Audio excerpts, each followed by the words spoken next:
Hey everyone, this is Rob Phelan with ChooseFI Foundation, and I would love to introduce Chris Leonard, who is from MetaPro Gaming, and he is here today to answer the question, how can I take my child's love of video games and actually turn it into something that is a career or makes money and is not going to end up with my child living in my basement for the rest of his life or her life? Chris, welcome. Hey, how are you? I'm doing very well. Chris, tell us a little bit about what you do. So I'm the owner and CEO of the Maryland Esports Training Academy, also known as Meta Pro Gaming. We are an esports company. We provide coaching and esports as a service solutions to both the youth development, college esports teams, and also pro level gaming.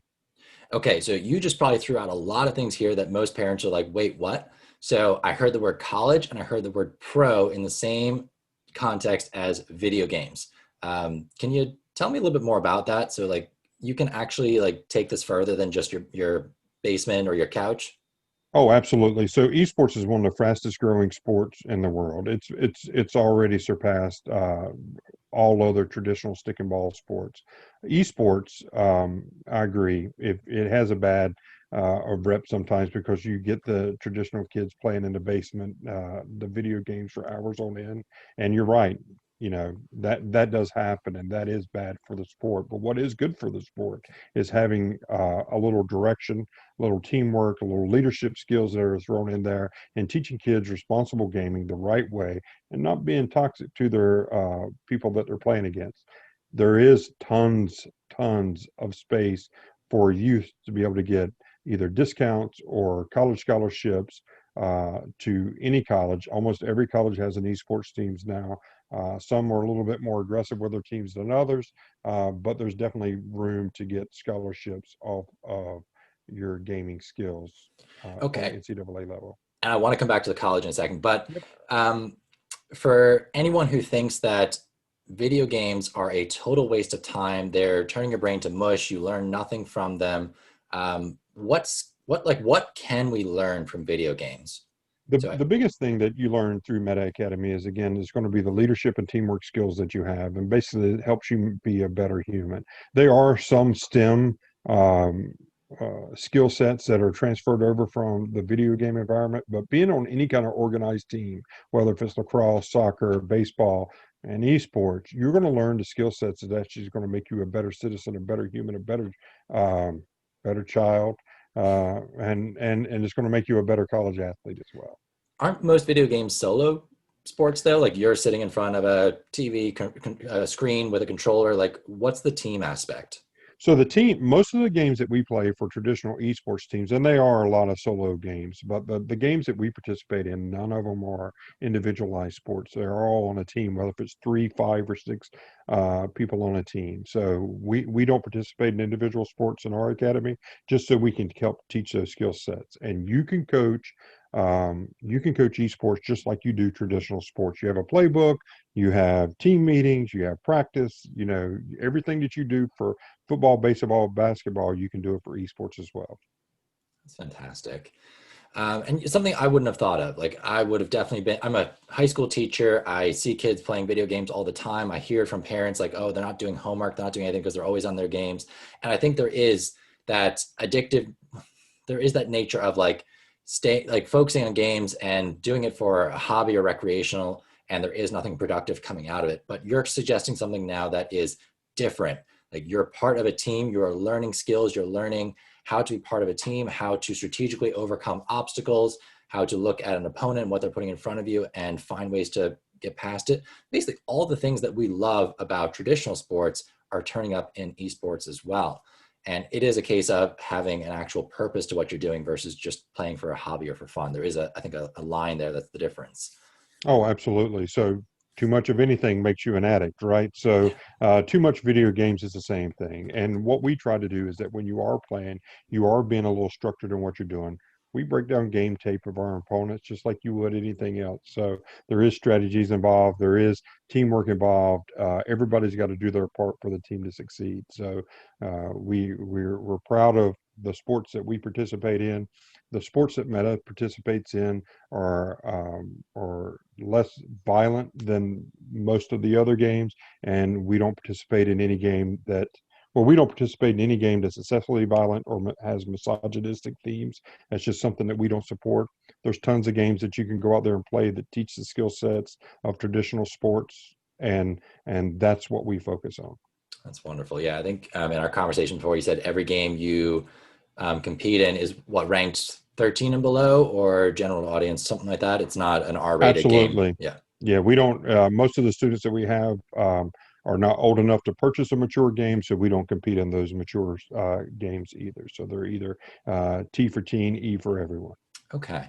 So there is a lot of merit in the skills you talked about in mastering any sort of skill or content area, but you're talking about going further again now, that there is a pathway into college through esports, and then also into a professional arena where you can actually get paid for doing this. Can you tell me a little bit more about the college side of things? Like, how can Yeah. I use a love of video games to get either college scholarships or get acceptance into a college that maybe is not typically reserved for someone with maybe a lower GPA? Absolutely. So there is a pathway for college. Colleges are increasingly looking for student athletes for esports, especially for the top five of those sports, and that's going to be Overwatch, League of Legends, Rocket League, Valorant, and Fortnite. But Fortnite's slowly going away to other battle royale style games on the college scene. But those sports are definitely going to land you a space in it.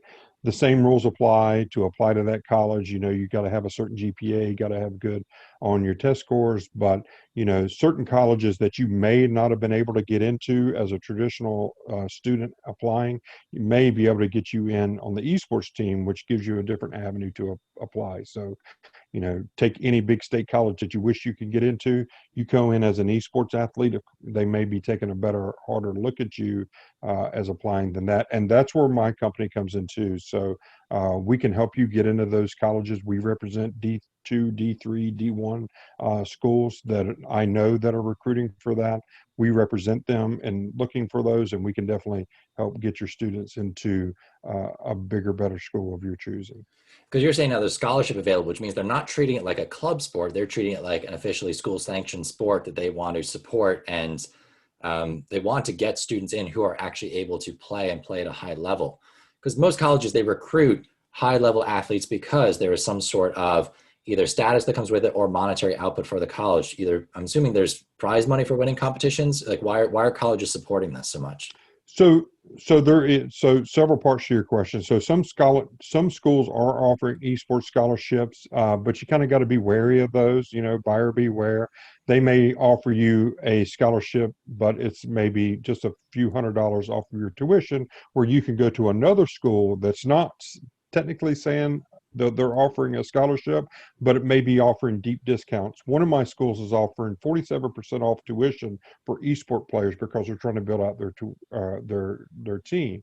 That's a huge discount savings for the parents and the students if they're getting loans than it would be in just taking the first one that says the word scholarship. So they each school has a different approach to that, or how they're building out their team. Depending on your skill set and your grades, of course, that's going to get you even you know, a better deal. I've had students that had a full ride that was on my esports team because their grades were so great. You know, your grades are high enough, regardless of your skill set, you're going to get into the college of your choice. But you know, that's something that we kind of work people through. And the last part of that was like, why do colleges Prize money, care? Yeah, there's right? prize money. Okay. So there, it depends on the school. Some schools refuse to play in any tournament that deals in prize money. Some schools will play in those tournaments, but the money goes back to the esports team. And then some schools actually don't care if you take the prize money or not. It's irrelevant to the school. Some schools will charge you an activity fee to play on the esports team. Some will not. Most of the activity fees, if they're charged, are about $200 a year for that. And again, each school is a little bit different in esports. It's kind of the Wild West right now. It's not regulated by the NCAA. That's why you're allowed to get prize money at schools. But each school does something a little bit different that kind of suits their own values.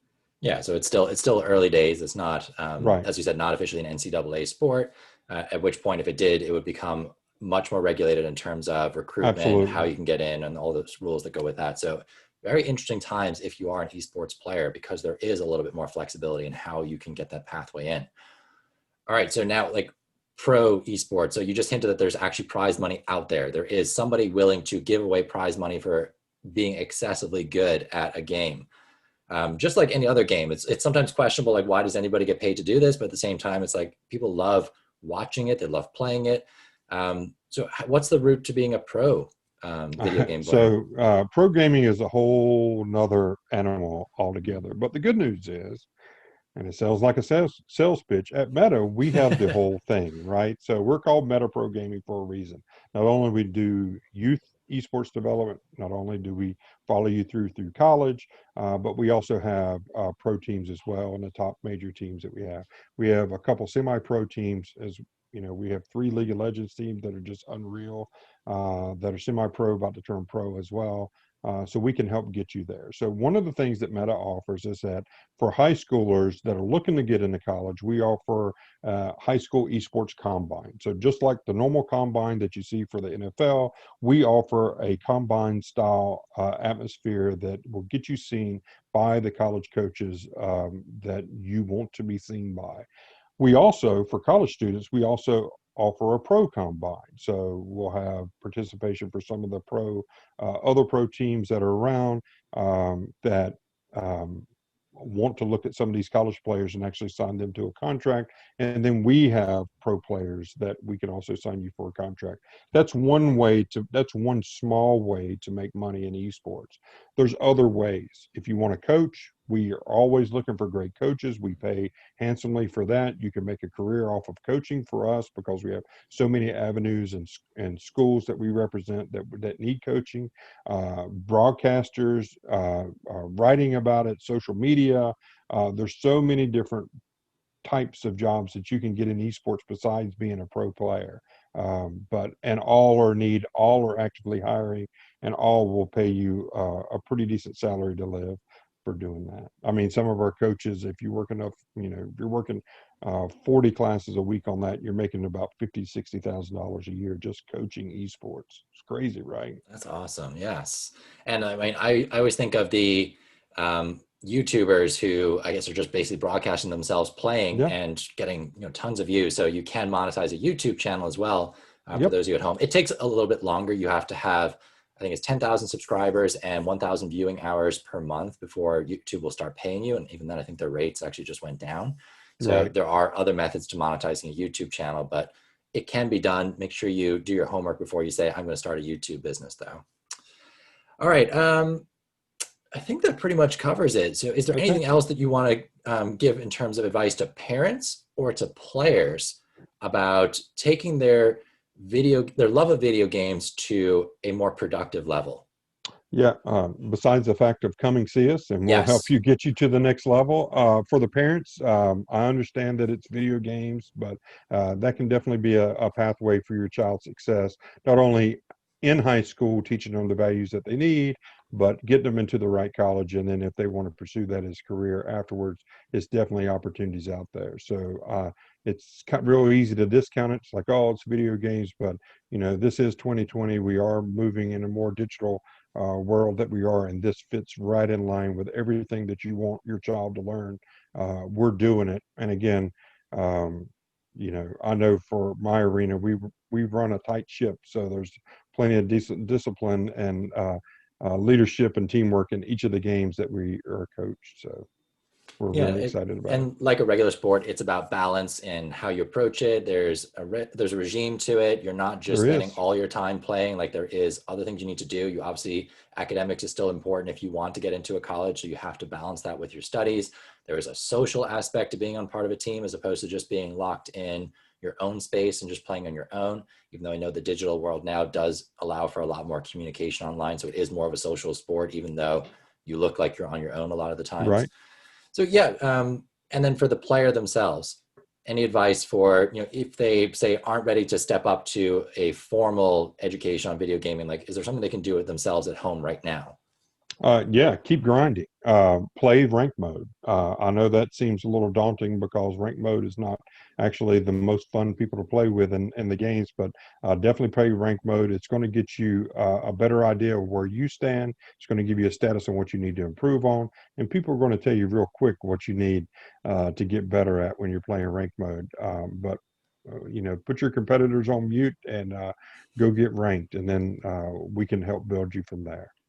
And actually, just I'm coming at it from I'm a soccer coach, soccer Oh player, yeah. so I'm trying to think of like ways that someone can practice. Is it just playing, or are there specific skills that you practice? Are there things that you look up on YouTube, or you get a formal coach on how to do different things? Like, how does someone improve at video games, or is it It just depends literally on the playing? game, but it definitely takes, with anything, it takes practice. Whether if you're Mm. going out, working on your stamina in soccer so you can last through the entire game, or you're going out practicing dribbling or juggling or whatever skill set that or goalie for soccer, it's the same thing here. So depending on the game is what you're going to go practice, whatever you're weakest in. Rank mode helps. It kind of matches you up against everybody else, but there may be aim training that may be your issue. It may be mechanics on the way that you're doing your keybinds on your keyboard. It could be your setup. It could be, maybe you need a new mouse. Maybe you need better posture. There's a bazillion ways to get your game better depending on where you're at. And that's where, the in-person instruction is where we succeed at, that we can help get you there. Okay, this has been so interesting. I'm so glad you joined me today. How can people learn more about what you're doing or get in contact if they're like, yes, I'm ready to take my gaming to the next level? Yeah, so they can reach us at metaprogaming.gg. We're on all social media platforms. Soon we'll be launching metaprolearning.com as well. So you can reach us there. And like I said, if you're local to Maryland and you're in the New Market area, our arena is right downtown. So we're happy to see you at our arena as well. And can anyone from across the country reach out to you, or is it mostly Absolutely. okay? All 50 states and Canada. So feel free to reach out and we can get you on a team and we can get you competing within just a few days. Yeah, and if you're interested in the business side of running an esports game, or sorry, an esports team, check out our other video that Chris and I recorded about the business of MetaPro Gaming and how that works. And certainly reach out to him if you have questions about setting up an esports team or business. Chris, thank you so much for joining me today.